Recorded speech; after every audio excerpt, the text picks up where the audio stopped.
All right, welcome back. We're going to be switching gears now from football to current affairs in Nigeria, and we're going to be looking back at the week that was, talking about the front page. And I have here with me two of our regular guests, Bola Dale Adekoya. Thanks for being here today. It's a pleasure. And Wale Oshinde, thanks for coming. Thank you. Okay, now, the one thing that has been in the news all week, of course, has been the House of Representatives and the issue of appropriation and budget padding and name throwing and accusations and all of that. It's been a very dramatic week with the former chairman of the House Committee on Appropriation, Honorable Abdulmumin Jibrin, speaking out almost every day, constantly talking about the issues with regards to the budget and how the speaker needs to step down and probably even be arrested.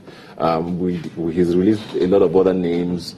What's your take on the entire scenario first? Yeah, I think first and foremost, it's not surprising though, because a lot of us have actually raised. We don't have a legislation; we have a legislators, and from all indication, they have been able to confirm that assertions by a lot of us. We can see that individuals that we have entrusted with representative authority have only gone there to perform for selfish reasons.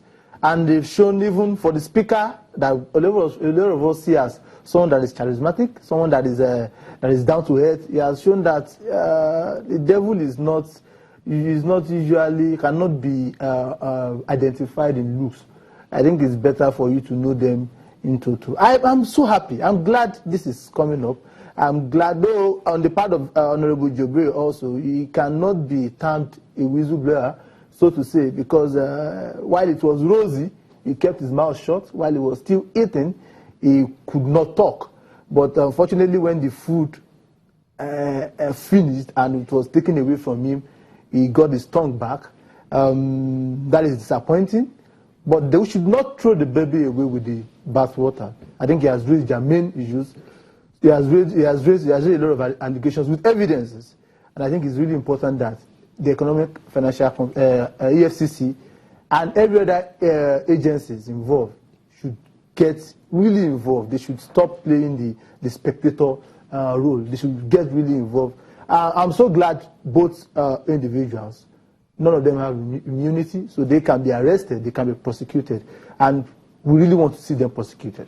You talk about Honorable Abdul there, and you know, he's going to be on channels actually tonight at 8 p.m. with an exclusive interview with Shinwa Okimbaloye, and it's something I think everybody should look out for at 8 p.m. on Politics Today. So I guess we'll be hearing a lot more from him with regards to, like you said, why he kept quiet for so long and why he decided to speak up only now. You know, so but with regards to all of this now, is it wrong that he's speaking up? Is it wrong that he didn't speak up initially? Well, for me, I think I should take it up from where Bola actually stopped. Honestly speaking, I think it's actually good for our democracy that we're actually witnessing this very moment. Like Bola said, while things were actually going smooth, you know, between them, nobody actually raised any eyebrows and nobody actually said anything concerning the padding of the budget and what have you. But it's good that now somebody has actually said that he would be going to court. For me, looking at it from the legal perspective, I think the court is the only accredited body, so to speak, you know, that can actually say, oh yes, somebody was guilty or somebody was not guilty, was innocent. And so I want us to actually take you know, a chilling pill now and then watch as events unfold in the courts. But now, back to your question. I would like to say that if you are aware that some fraud was actually going to be committed on the floor of the House or on the auspices of the House, you should have actually said that earlier on. I do not think that now is the time for us to start talking about something that happened about 5 months ago. For me, that raises some questions and some queries about the credibility of our leaders and the credibility of the individuals in question.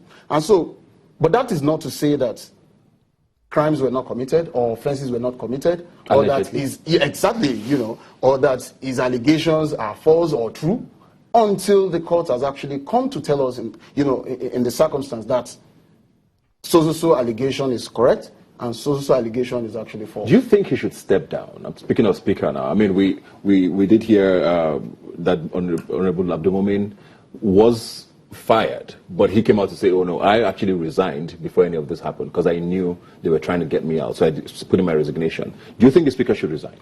There is no law stating that a speaker should resign for an offense that's actually not. We're talking about principle now. Well, in St. Clans, you would have actually expected anybody, to step aside, not to resign completely, if you ask me, but step aside pending the determination of the investigation and, whatever the court will pronounce in the circumstance. But you see, you go back to the Nigerian situation. The politics that we play in this climb is so funny and dangerous for any occupant of such a position to actually resign. Resigning, or should I say resignation, would actually constitute an admission of guilt in the circumstance, if you ask me. And, you are not sure of going back to that seat again the moment you resign for something you are not sure that you committed, according to him now. But I think the best thing is to actually see the end of it in the court. People are saying that this is also this is the hand of Esau, or how does it go, with the arm of Jacob, or whatever. We're hearing that the executive might be playing a part in this. The Senate president is going through his own battles. He has about 3 or 4 cases going on constantly. Now they've gotten something finally on the speaker. These are 2 people who the executive arm did not want in those positions. Is it curious that President Buhari or anybody in the presidency hasn't said anything about this, or are they right in staying away? Okay, I think one thing we should understand is that we cannot categorically link the president or the executive with what is happening in the National Assembly, either at the Senate or we might feel that maybe indirectly they might allegedly have something to do with it. But you about to say something, only interfere don't feel para. That means someone that we intend burning, and you feel you still have the luxury to pour oil on your body. You are aiding the fire. So I think if the speaker remained diligent, if he has stick to his oath of office, all this won't be happening. And also to the honorable in question, I think it's only unfortunate because for him, like my brother said, this is an issue that was over 5 months now, and he gave evidences. Someone was changing allocated projects that were allocated from one community to your own farm, allegedly. Someone was also changing.